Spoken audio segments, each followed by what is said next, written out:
Many years ago, more years than I care to remember, and more than I'm willing to admit to you today, I was sitting on the beach in Coney Island in Brooklyn, New York, where I grew up. Nearby was a mother and her son. The son was playing in the sand. He was digging a hole. He was digging and digging for quite a while. And finally his mother turned to him and said, "You know, if you dig long enough, you'll wind up digging all the way to China." Now, that's something that I grew up hearing, and possibly many of you have heard as well. But in that particular moment, it kind of shocked me, and also brought a big smile to me inside, because a few months before then, I was actually living on the other end of that hole in Beijing, China, where I had been for 2 years. But as I say, it started back in Coney Island, where I grew up. I had a very small circle that I lived within. I grew up right next door to my primary school. I could see it from my window. I was a few blocks away from middle and secondary schools. And all the kids who went to school, we all went to school together for all those years, so I didn't really meet anybody new. I had no great ambitions of leaving there or moving anywhere else or living out of New York. I did manage to go a bit farther away when I decided to study biology up in the university, but admittedly it was only 4 hours away by bus, so I didn't get that far, and it was still in New York. However, I decided during my university years that I really wanted to be a journalist. So I was able to attend school in Columbia, Missouri, attending a graduate school for journalism, and that was in the middle of the US, so I was starting to move a little bit farther away from my little circle. But in that decision to go to Missouri, I could say that changed my life forever. For one thing, the first week I was there, I met Tad, the man who would become my husband. It was not in my plan. During the time we were at school, we were both given opportunities to take internships as part of our degree. I was lucky enough to get one in Washington, D.C., and I was able to cover the Congress. I met a lot of people. It was really exciting. It was the seat of government. It was a great journalistic experience for me. At the same time, Tad got an internship in Beijing, which was as different from Washington as Mars is to Earth, and he was on the other side of the world, and communication was very difficult.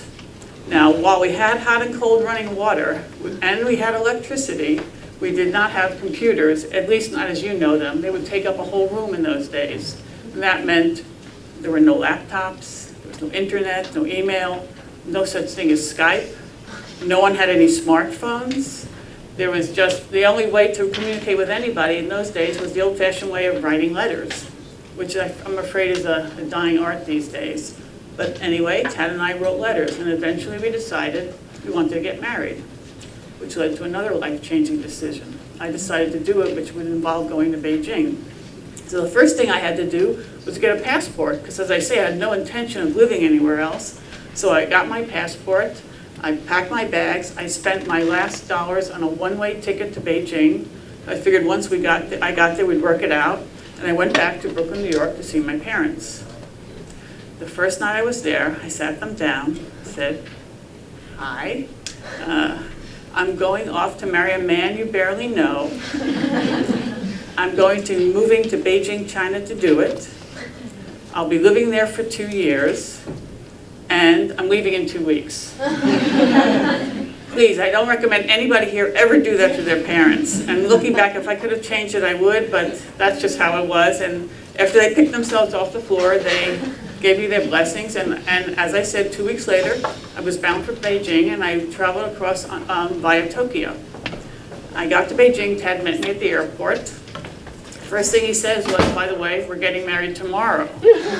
Again, not in my plan. But as it turned out, the Chinese were a bit conservative and did not take kindly to people just living together.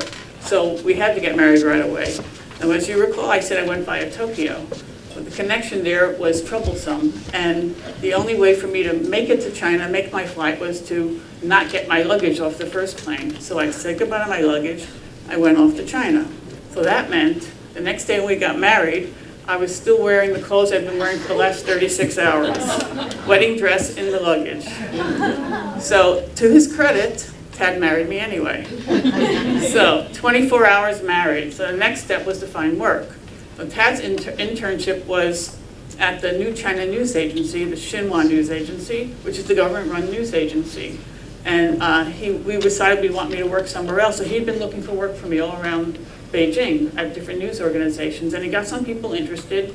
And he'd go off and think we've got something sorted. And then he'd get a call saying, sorry, we can't hire Iris. And we really didn't understand why. And it turned out that the New China News Agency did not take kindly to married couples working together, working in separate organizations, because they said we'd share secrets.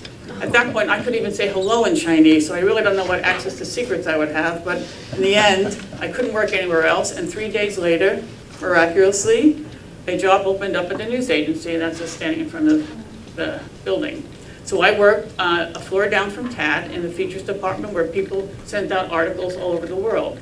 What I really didn't understand was, even though it was China, but it was an international organization, there were journalists from all over the world. And they had to have copy in Spanish and Arabic and French and English. And so already my circle from Brooklyn was widening because there were a lot of international people working at the news agency. Same time, we wanted to be more part of the culture of China, so we were learning Chinese. Tad had started and I joined him. We had Mandarin lessons twice a week. And we finally started learning, and as I like to think of, to classify it, I learned enough Chinese to get into trouble, but not quite enough to get out of trouble. And that led to a lot of interesting circumstances, none of which I'm going to share with you today. And so now we're starting to get more involved with the culture, but there's also a big expat community. There are about 1,000 expats living in Beijing, mostly journalists and diplomats. So we got to meet people from all over the world because they all seem to congregate in the same places for entertainment. We had Swedish friends, British friends, Australian friends, South African friends. I had a friend from Iraq. I'd never met anybody from Iraq before. And this was during the time of the Iran-Iraq War, which went on for 8 years. And my friend worked in the embassy in Beijing. His greatest fear was that at some point his job would end, he'd be sent back home to Baghdad, he'd have to join the army and have to fight in the war. So this life or death circumstance was always hanging over his head. He was always concerned about that. At that point in my life, my biggest concern was whether I'd be able to go out downstairs and navigate my way to some vegetables and meat for dinner. Not quite the same level of seriousness. And what it really brought home to me was that if I had been still in my circle in Brooklyn, the Iran-Iraq War would have been some vague thought in my mind, not paying much attention to. But now, I literally came face to face with the fear of war, and that changed my whole perspective. So, okay, now we're getting along, we've met expats, we're learning Chinese, we also wanted to learn more about the whole country. And we were lucky enough, the New China News Agency took us around, and we also traveled on our own. We went to different parts of the Great Wall. We met a lot of people, and we also had a lot of people wanting to meet us because wherever we went, we were one of the first Westerners ever to be there. So literally, a town would come into the room where we were, and they would just stare at us. They just wanted to see who we were. And on this trip, it also brought home to me, which is something I hadn't really thought of. I always considered China homogenous, but it's not. It's 1 billion people, for one thing. There are 55 minority groups. There are dozens of languages spoken. It's just a variety of cultures. And this was brought home when we were on our trip because we could see the differences. And here's one example is we managed to go to Lhasa. These are 2 young Tibetan girls. They clearly look different, and they dress differently, and they speak differently from the rest of China.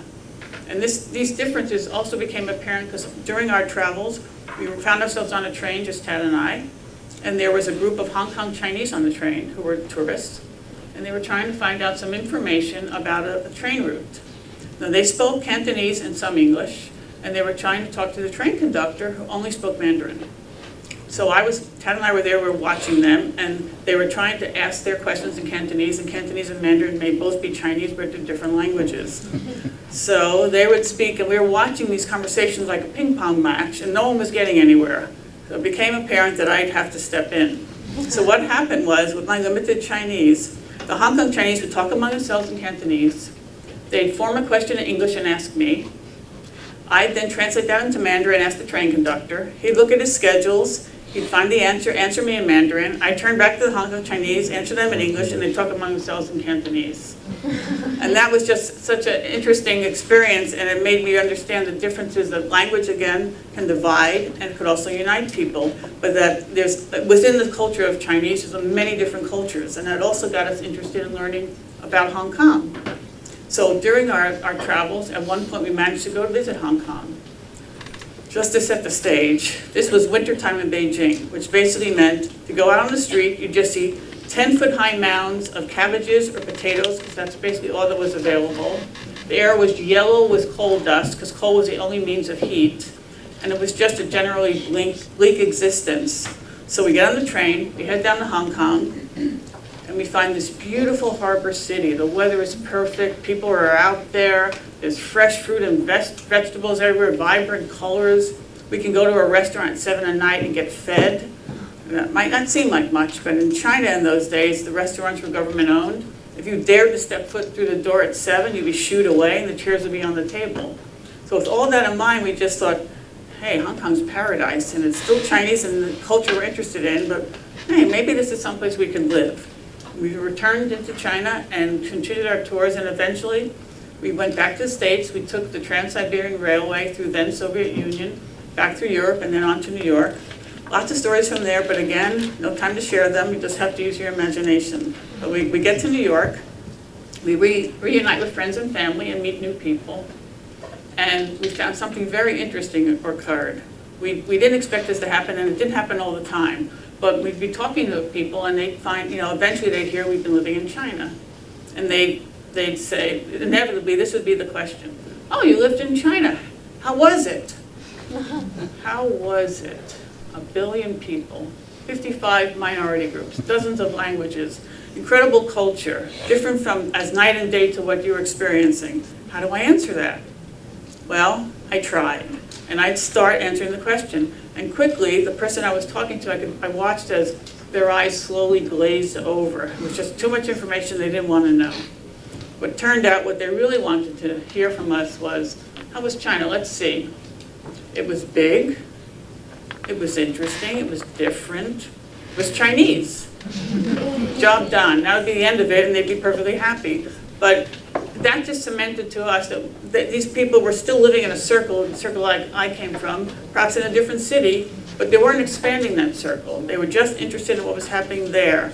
And Tad and I were not ready to live back in those circumstances. We wanted to expand ourselves, so we thought, Hong Kong, let's go back there. We called a friend and said, we'd like to come to Hong Kong. He said, come on down. And we said, we don't have work. He said, it's Hong Kong. You'll be fine, just come. So, bought another plane ticket, went back to my parents, told them I'd now be moving again back to Asia. They were not happy, but we did it, and we went back to Hong Kong. And Hong Kong is a raucous, crowded city. It's very international. It's moving all the time. It's very exciting. It's a lot of different cultures. It's 24/7. It's great for work, which we actually got fairly quickly. Great for having fun. But we thought, I don't think we couldn't live in that environment 24/7. It was too much. And luckily, Hong Kong had several outlying islands where you could live, accessible only by ferry. And most of them did not have cars, so that was a way to sort of get out of the raucousness and find some peace. So we looked around, and we found our little island of Pingqiao, and a 45-minute boat ride away, and we lived up 2 hills, and that's the view from our house overlooking the South China Sea. And we thought we had an idyllic existence. Again, it was a little inconvenient because the last ferry was at 11, which meant if you missed the boat, you had to depend on the kindness of friends, find a bench, or fork over some money for a hotel, which was not ideal. So we thought, we'll give it a year and see how this whole ferry thing works. And as these things happen, 20 years and 3 children later, we're still living on that hilltop. And yes, this means our children were made in China. and actually, while they were living in Hong Kong, they got to live the life that I always envisioned after I moved overseas. Their circle was huge. They were immersed in a different culture. They went to school with 100 different nationalities. They understood that the U.S., which they had never lived in, was not the center of the world. It was a great big world out there, and just open, they had open minds and willing to learn, and we did get them back to Beijing, where it all started. But after 20 years there, we decided we wanted to be closer to the States, not live there yet, but closer. And luckily, we found work in Cayman. We moved here in 2005. And again, we found Cayman to be very similar in a lot of ways to Pingqiao. It was an island, it was small, it was a small community, people knew each other, it was friendly, it was also a completely different culture because we'd never lived in the Caribbean before. And that our children had access to all different nationalities. The schools were very multicultural. And we loved that thread, and we were continuing that journey with our children. And eventually, our oldest daughter had been living in the States, decided to come back here and get married. I'm sorry, but what mother doesn't want to include a wedding picture of her daughter? So you just have to excuse me for that. But we've been living here ever since. And looking back, I'd have to say that living abroad has changed my life. And it's changed my life in ways I understand and perhaps I'll never understand. But I know it's made me a better person, more open, more outward looking, more willing to experience different things, and more understanding of how everybody interconnects throughout the world, which is never a bad thing. Did I expect my journey would take me from Brooklyn to Beijing, to Hong Kong to Cayman? No. But as my husband says, quoting someone else, life is what happens when you're making other plans. And that's certainly the case with me. But do I have any regrets? Not really, except maybe I would have given my parents more than 2 weeks to get used to the idea of me moving to China. And I would have definitely learned more Chinese so I could have gotten out of trouble easier. But other than that, I'm pretty happy. And I'd have to say that for young people here, if you're interested in living and learning another culture, don't be intimidated at the prospect. Don't be intimidated by lack of funds.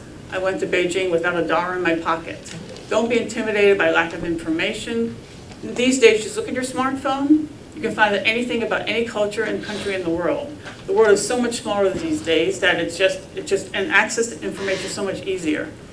Don't be intimidated by perceived lack of opportunities, because the opportunities are there. You really just have to find them. Do a little work and you'll find them. Now, as cliche as this may sound, for the young people, your life right now is an open book, and all you have to do is write it. Now, as a journalist, perhaps that resonates more with me, but I still think it's apt. And I hope when you write your book that you'll include some chapters on your international adventures. And for the people here whose books are well on their way, I would say that there's always room for an appendix or two. The important thing is to keep journeying, because you really never know where you'll wind up.